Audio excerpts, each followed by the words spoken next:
if that's what it's going to be, then I'll take my skills and talents to Australia, to the USA, to London, to the UK.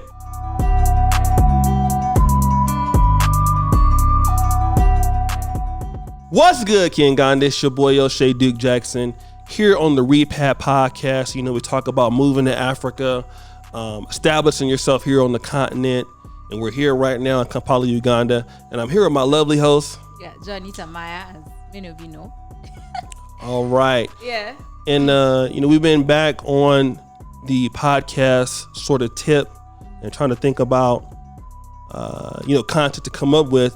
And one of the things I've noticed, especially with, African-American content creators that relocate, and it's not necessarily Uganda because there's not so many African-American content creators that are here. Yeah. But you will see many of them in Gambia, in Ghana, and Tanzania.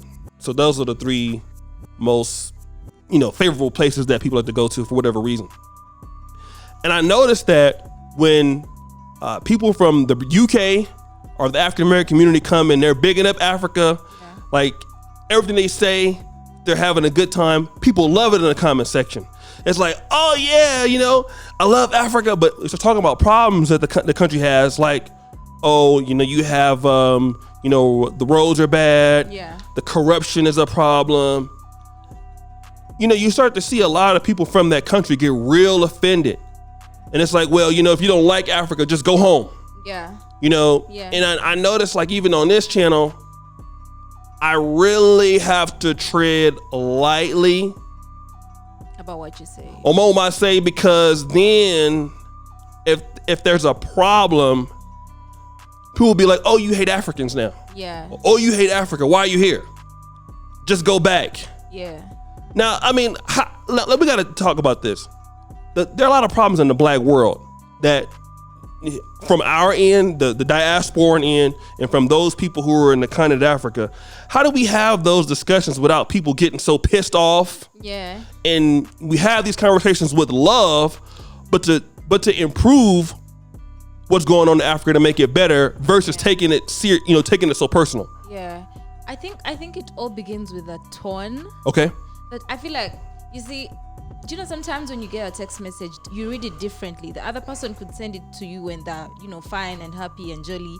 And then you read it in the tone of, oh, she's saying this and this. Maybe she's rolling her eyes and finger snapping and all that. I feel like that translates to how you communicate with people. Okay. The tone matters.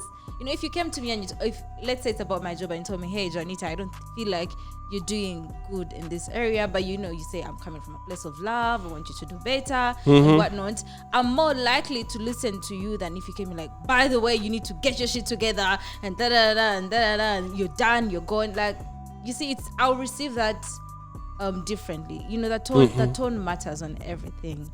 But before we get to anything else, I also get offended when foreigners come to Uganda and they complain about everything. There's one foreigner who came and he was complaining about everything under this earth. Everything was just, the sun was shining too bright.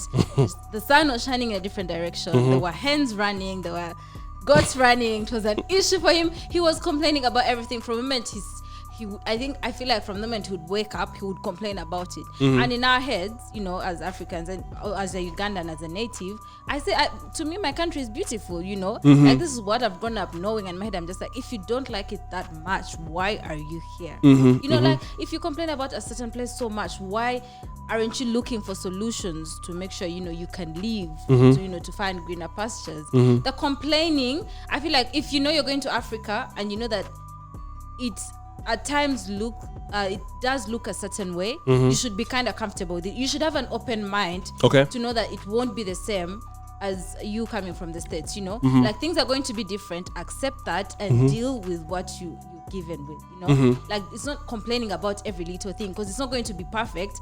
And then they just stop at complaining. Like you just want to complain and just have a bad attitude and just be angry at everyone, and you're not doing anything to help yourself and to help the people you're complaining about. Let me ask you this, because you recently went to Dubai 3 months ago.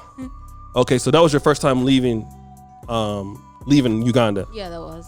So what was your experience when you went to Dubai and what you saw there, and then when you came back? What was the difference? The different, obviously, Dubai is different from you. It's so much better in terms of service, the infrastructure, the way you're treated. I don't know if it's because I was a tourist or whatnot, but I felt like I got the queen treatment from the moment I landed, the moment I came back. You know, like it was definitely different from the culture in Uganda. Like the previous episode we did, the work ethic in the country is not the best. And I can say I did get frustrated in the first week because I was used to being treated like a queen and everything, and whatever I needed was just at my fingertips, you know. Delivery guy will just come to where you are and then just drop the delivery there and go. But here I'm stressing with the Jumia guy, and it's like, oh, take a left turn, take a right turn, now dive into this or go here, you understand? So I feel like I did get frustrated a bit, but again I understood that this is how things are in my country, and I'm okay with it.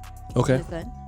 Yeah. But living in Dubai, where you saw things operating on a different level, you could then understand that people coming from a place like the UK or France or the USA, if they lived in a system that was similar to Dubai and coming to Uganda, you can automatically see that would be a problem for a lot of people, right?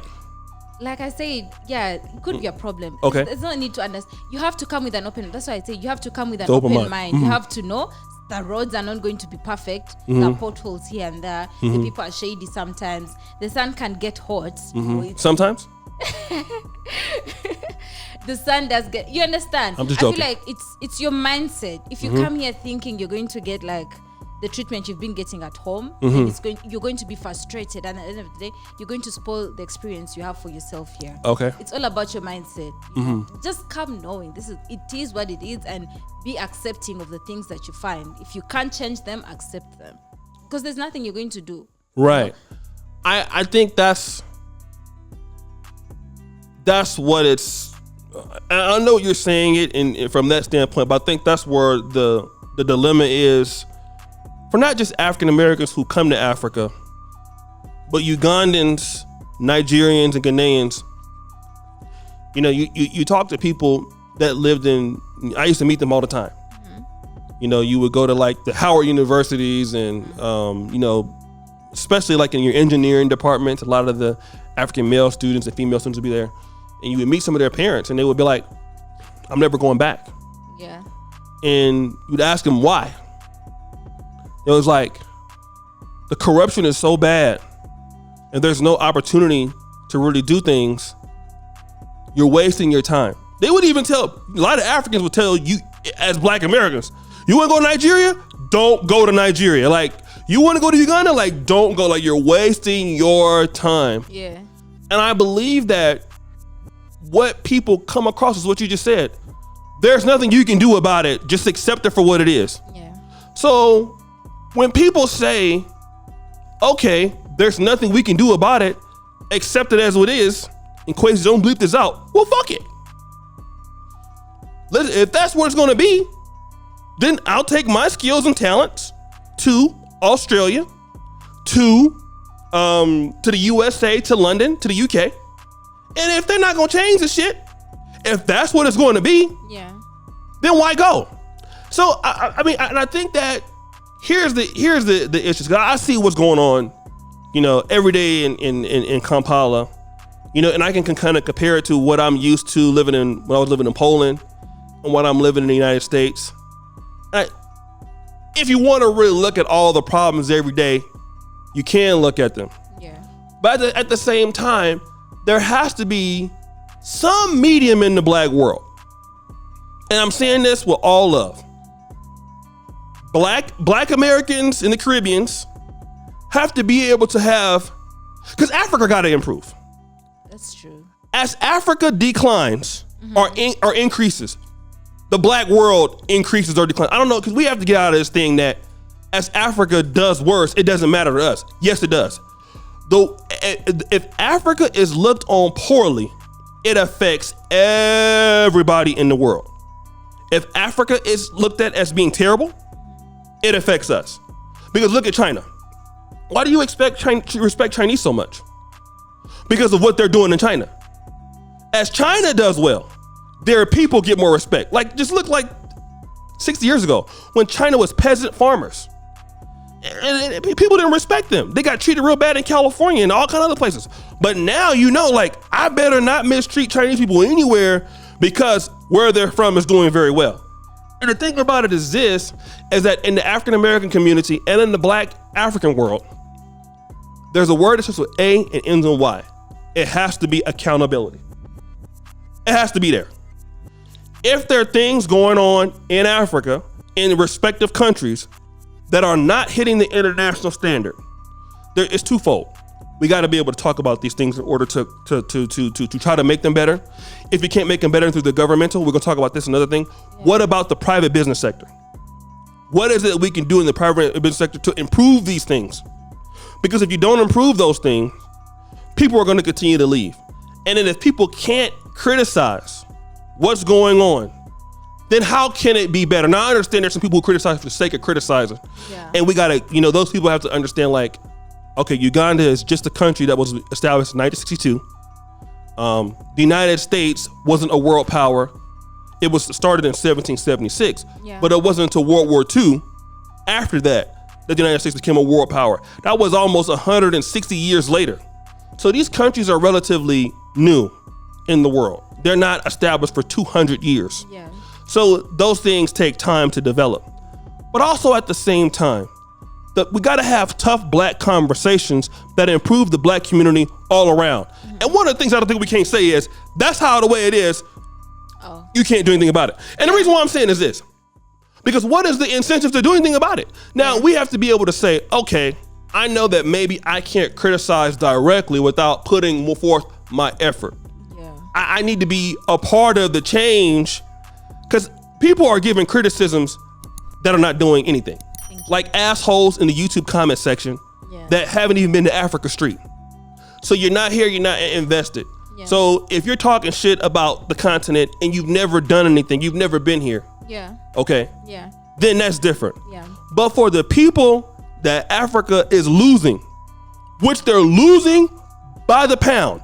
Like there's a Nigerian station, I forgot what it is. Like they took a toll about these Nigerians that left to Canada. Now imagine, with the reputations that Nigeria have outside of America, and it's not me saying it tends to be very poor, scamming, and all. It's not always true, because Nigerians are actually the best performing group in America, out of anybody. They even beat whites. But these Nigerians went to Canada. These were some of the better people there. There was a sociologist from Nigeria that took, for those 300 or 400 Canadians that went there, they said, would you ever come back to Nigeria and live? 99% of them said, no, I'm not coming back. Yeah. So then we say we want these people to come back and invest. Bring your skills back to Africa. Well, if shit ain't gonna change, right? And you're talking about, African Americans, Caribbeans. Well, okay. Well, what are you gonna do to improve the things for your people to come back to?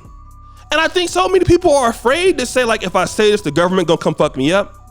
If I talk about the corruption, they're gonna kick in the door. They're gonna. Yeah. I mean, because whoever else. Make sure they don't pick us up. Yeah, I mean, y'all know I love y'all. I'm just saying. We'll beep that out. Yeah. But at what point do you say, okay, these things have to be improved? Mm-hmm. And I know Black Americans, we're more direct. Africans tend not to be as direct and blunt as we are. So when we say something, we keeping it real. Yeah. And a lot of people that don't know us think like, oh, y'all being shady.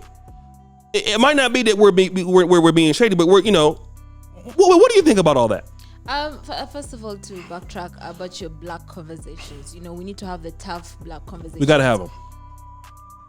But sometimes I do feel like people just stop at the talking. It's just a Zoom call, or it's a YouTube. What's the thing that you do? Stream with multiple people. Yeah. And then it just stops at that. Right. People will give an opinion like, oh, we need to change this, we need to change that, we need to do this, we need to do that, and they just stop at that. Like there's no incentive, like you said, there's no incentive, there's no follow up to make sure they do what they say they're going to do. Yeah. There's also an issue with that. But then also, if the people themselves don't want to change, it's kind of hard to change them. Mm-hmm. Like if it's already a corrupt system, it's already like people who are benefiting from it and whatnot. But at the end of the day, it's just like, what I think can be done between the two parties, maybe the African Americans and the Africans, I feel like if both of them came together and decided, hey, we are going to do this, I think it could work. Remember, I had a podcast with a Ugandan man who used to work for the BBC, and he's planning to do something. In Uganda, but he's going to the get farmer some Ugandans, guy. from the diaspora, and then they're going to create their own little Wakanda in Uganda. Yes. It's going to be, I think it's called the Half London or something like that. But you see, he's trying to make sure they can change. He's trying to make sure the work ethic is changed, or people are being treated better, or the system is better, and so much more. So I feel like it's all actions. You can't just talk. And then the other issue I have is I feel like with African Americans, no offense, they want to criticize, but yet again they just want to criticize amongst themselves. Does that make sense? It makes sense. And let me just say this, because the things that African American, and I'm just using that because I'm an African American, right? Yeah. And you would represent, those people on the continent. But then a lot of folks in the black diaspora who are in the UK, in the United States, many of them have the same complaints. Yeah. You have some, and there are African Americans that love Africa and will jump on you for, like, do you know how many African Americans that are in Africa that love Africa and will never complain about it? Yeah. Like, there's that group too. Like, shout out to brother Zaylox23. Done in Ghana. Yeah, like, they're out there living a holistic life. Like, you have African Americans, like Africa Superstar. She will never complain about Ghana. There are African Americans out there who will never complain about Africa. They'll keep it to themselves. I'm one of them. You know what I mean? But I think at the end of the day, some kind of dialogue has to, you can't, because like people will say, like, if you have an issue with certain things, why are you here? That's like some of the first things you kind of hear. Yeah. Oh yeah, well, the power's not bad. Well, why are you here? And it's like, well, damn, like, okay, let me just talk about the good things that happen in Africa. Like, like, oh, you get your phone snatched. Yeah. So many people are afraid to talk about the bad things that happen to them in the continent. Like, and it's not always peaches and creams, A lot of times it's, like during the lockdown, I got at least 30 or 40 stories that I could tell you. But then if it's like you're talking about that, you're complaining. Yeah. But I think that it's not necessarily complaining if it's the truth. That's true. And I think that for people that want, let's look at all African governments that are getting what we call remittances. Yeah. And that leaves out the African American community because we're more tourist dollars, if that's anything that we do. But people who live outside of Uganda that send money back to Uganda. Yeah. What about these people? Nigerians. They're sending 10, 15, 20 billion dollars back to Nigeria from wherever they're living at, Japan, the USA, wherever. Yeah. Well, what about these people that are sending money back into the country? And that's part of the GDP. Yeah. That's coming into the country, the income coming in, because that's stimulating the local businesses. Well, what about these people? Don't they deserve, better situations for them? Don't they? They do, right? Yeah. So leaving. I mean, like, these people are, they're trying to come back and do things. Doesn't these African countries want, more tourist dollars? Don't you want more remittances? Don't you want more stuff? Well, if these things are not addressed, if the governments are not listening to one of the biggest components of GDP, which is the diaspora remittances that are coming in, because those people are spending money inside the country.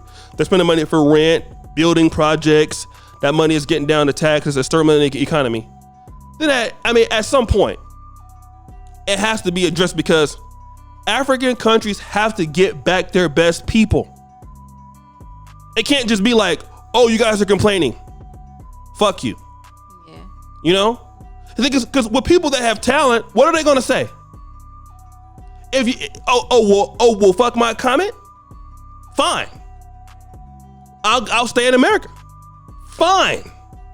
I'll go to London. Fine. And you know what the UK is going to do? For talented Africans, listen to this. Once the UK left the EU, there was, I believe, a chancellor, not chancellor, but there was ambassador to Nigerian students. there's over 30,000 students studying for a visa. Okay. Now, after the UK left the EU, they can no longer really depend on, because in the European Union, you have easy access. You can just come right over and stay. But once the UK left the EU, they can no longer steal the talent from Poland and Germany so easy now because of visa things. Yeah. So what are they doing now? They said, listen, if you are a specialized citizen studying, you're studying from UK, we're gonna give you a work visa automatically for 2 years that transitions you into the skilled workers lifestyle. So if you already have good talent in Nigeria, here's what we're going to do. We don't want you to go back. You've already spent your money being educated in our system. Why don't you just stay here? Yeah. Stay here. Yeah. You're already rich. Your parents are doing well. Stay here. Help us build up our shit. Then you have the people that are in the continent or some of the emotional pro-blacks saying, well, Africa is what it is. Fuck you if you don't like it. But by the way, come back and build up Africa. Mm-hmm. Who are you gonna pick? Who are you gonna pick? You're gonna pick the USA. You're gonna pick Ireland. Yeah. Okay? Like you're gonna pick the Canada. And they're gonna say, well, do you want to go back to Uganda or Kenya? What's the answer gonna be? No. Those people are getting educated in highly skilled things. Yeah. Engineering, mathematics, physics, medical sciences, things that could be helping the continent to grow. But if you don't allow those people, the skilled labor people from those places, Africa cannot, like even in this country, I know I'm being long with it. Students didn't go to school for how long this time? 2 years. 2 years. So 2 years in a gap development and somebody that's like 8 and then they go to school for 2 years, it's their 10 now. So they missed 2 years of social and intellectual development. Yeah. So now you want to tell me, as a government or as a country or as a whole continent, if you don't like it, fuck you. Can you afford to say that? No, you can't say that. Yeah. You got to get your people back. Like, hey, wait a minute. Yo, Ugandans out in Waltham, Massachusetts. Hey, you guys out in Boston. Hey, listen. What are your concerns that we need you to come back here? What do we need to do to get you to come back? And our talented people in Uganda and Nigeria, listen, what do we got to do to get you motherfuckers to stay? What do we got to do? We can't just say, all right, fuck off. Yeah. Just kiss my ass. You don't like it, just go. Bye. Fuck you. How you gonna compete? The UK gotta replace what they lost in the European Union. They gonna do it with the talented blacks and everybody else. So you Ugandans come over here. They'll buy property, buy everything. What are the Africans gonna do? I'm sorry, go ahead, I know you're tired. No, I'm not. No, but I agree with everything you say, but the odds of that happening are so few. And that's what needs to be addressed.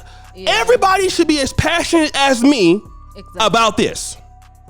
Okay? Mm-hmm. Because African Americans, listen, I know some people think that, oh, well, we're on our own and all that. We have enough. Listen, we got to attach ourselves to the continent from that our ancestors came from.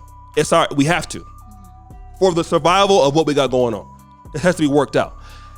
Africa in its progression is also something that we need to think about. Because the Jews, they're worried about what's going on in Israel. We need to be worried about what's going on and where we come from. Our ancestors, we have to, because we don't have no home, right? Like that. Mm-hmm. If we sit here and say, well, we can't change it, what are we going to do about it? Your kids never going to have nothing. Foreigners going to keep coming to Africa and keep taking advantage. You're not going to have the startups. Look at some of the startups out here. You got some really good ones. Let's say Tubayo.com here in Uganda. Okay. You have certain agribusiness ones in Nigeria, right? You have there's a piggy bank app, and I'll send it to Kwesi in Nigeria. All these things that are helping Nigeria develop and keep its investments up. But you need skilled people who know what they're doing. Yeah. You're only as good as your best people. And if you're not allowing people that have, hey, this is not working right, this is something that we got to change. And if you're telling those people, okay, listen, well, if you don't like it, Shoot. What are they gonna say? Okay. Like, look at Liberia right now. Liberia is a wonderful, they have something called Zogos. Those people are those people who were affected from the war on drugs every day. And their biggest population right now are not people coming from the educated class. They're Zogos. I watch it on Focus on Liberia all the time. Shout out to them. These people are a big population of Liberia right now. And nobody want to address it. That we have these kids that they do drugs every day and it's now become part of the culture and they're just there. Yeah. Well, if you don't talk about that, oh, well, if you don't like it, leave. Okay. You get what I'm saying? Yeah, I do get what you're saying. I feel like you've said everything. What do I need to add on? I mean, the thing about it is this. Podcasts like this one and other podcasts have to be started. I mean, and I understand that there's beefs between the African communities and African American community or whoever else in the diaspora on Twitter. Yeah, it's all over the black world. And I mean, I get that happens, whatever, right? Mm-hmm. But then after all of that bullshit, we have to talk about the problems the black world is having. And everybody from the black world don't need to just come by and just celebrate the 8% GDP increases in Africa every year when that money is not trickling down to normal people. We could talk about this one country. What's this country that's out there? Equatorial Guinea. Yeah, well, they have a GDP on par with Portugal. We see what's going on there. Don't shoot me, player. But we know what's going on. You and your son spend all the money. Okay? The black world has to come back and say, where is our talent at? And we got to hit these problems, not running away from them. Everybody want to look at the good things about their country. Oh, yeah, you know, Uganda's growing at 7% GDP every year. And it's growing at 12% GDP every year. There's one guy on TED Talks, and make sure Quasi shows his thing. He says that, is Africa really rising? And his whole idea is that it's not rising for Africa, it's rising for somebody else. But if you're not concerned about what's happening in the black world, it can be fixed. And that's what's going on right now. I know you're sleepy, but anything else you want to say? Go ahead. So that I agree with everything you've said. I feel like it's up to us to, be the change that we want to see. It really, right. I feel like it's going to take a while, but it can be done. I have hope. That it can be done. Like you said, podcasts like this, maybe a few more people can come up and, begin talking about the same issues so that they can shed more light. I feel like when you talk about something so much, so many people are going to notice and they're going to start paying attention and they're going to start taking notes. So that's the route that we'll try to take.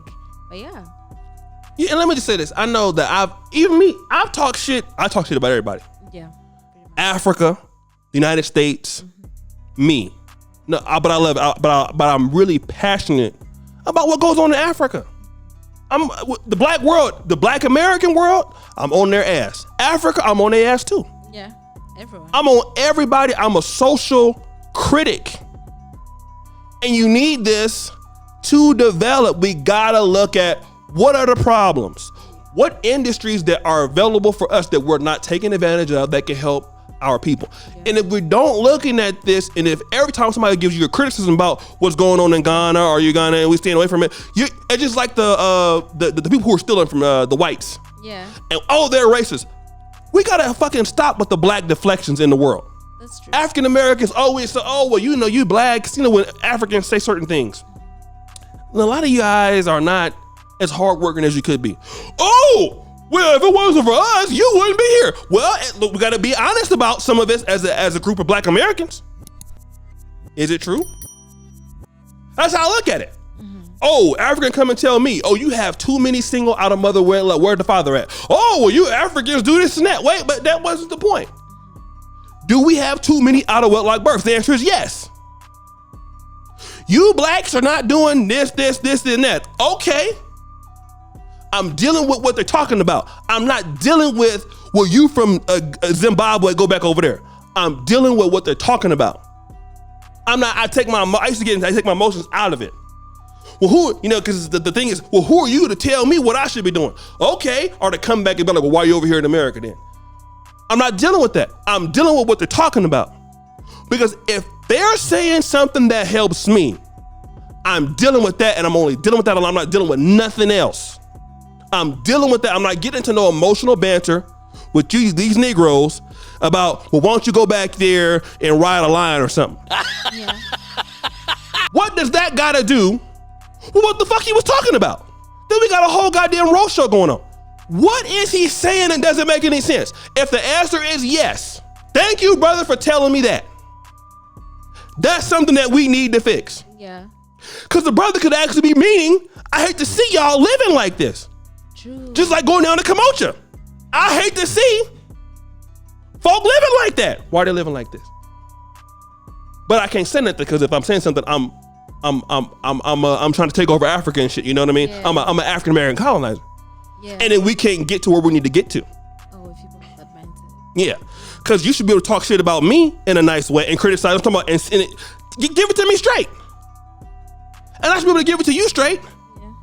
And after we get, a little heated, come back and talk about it, then we can figure how we can help each other. But if it's just that I gotta only talk about the good shit about you and the good shit about me, then the problems get swept under the rug, then we don't ever address them. True. But anything you want to say? No, I'm taking notes. I've definitely taken notes. I feel like you were preaching or something, but I've definitely taken some notes. I hope that everyone watching also does take a few notes, because why not? Everything you said right there was powerful. Yeah, we don't have Kim no more, so I gotta be more long-winded. No, not really. We should put you on radio. We have Simran in the building. Maybe she'll have you on her show. I don't want to take her job because she'll lose it the first day if I get on there. Yeah, People will actually start listening if I come over there, unlike her. Put a picture of Simran. That's my daughter, We don't look nothing like I look way better than her, but that's her. Go follow her on Instagram. Yeah. Anyway, that's it. Anything else you'd like to add? That's all I got to say. Thank you, Yeah. brothers and sisters, for watching this. Yeah. And keep it real, King Gunner forever. I'm out.